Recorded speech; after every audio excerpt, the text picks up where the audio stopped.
अस्सलाम वालेकुम मेरे जमींदार भराओ बेलियो मित्रों सज्जनों की हाल है।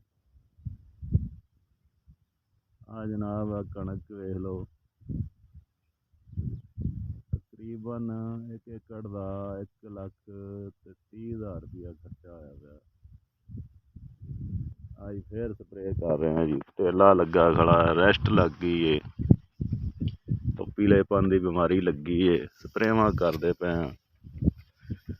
साडी प्यारी गौरमेंट जिहड़ी है वो सानू रेट देने तो हिचकिचा रही है। सूबा सिंध ने मेरा ख्याल कि 20 दिन हो गए ने रेट का ऐलान कर दिता है 4,000 रुपया फी मन का 40 kg का।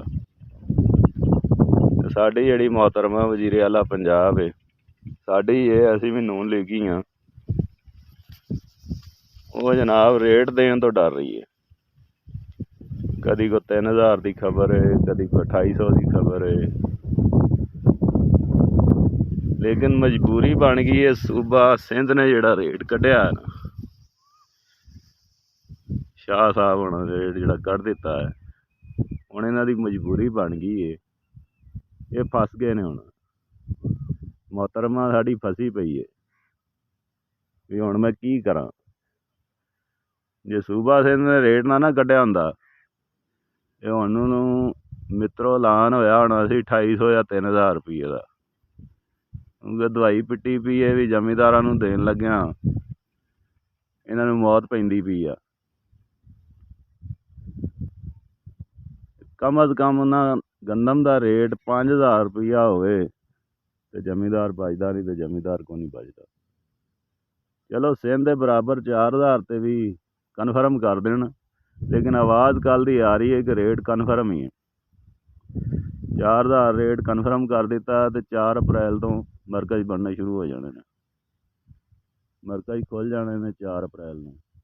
एक कन्फर्म खबर आ गई है, नोटिफिकेशन दिहाड़ी ढंग होने वाला है।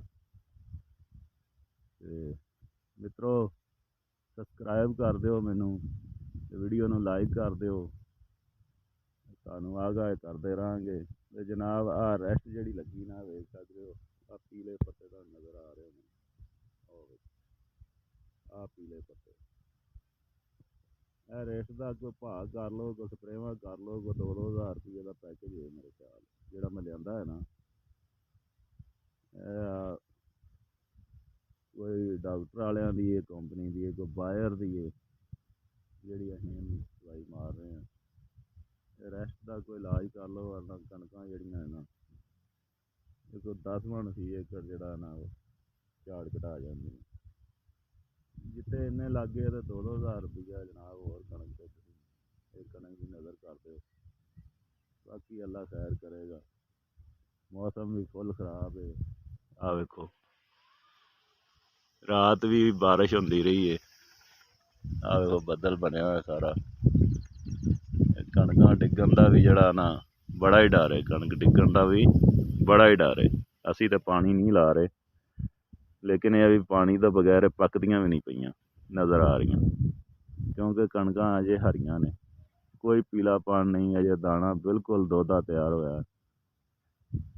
कसूर का एरिया है जी, कतलोई कलां पिंड है जी मेरा।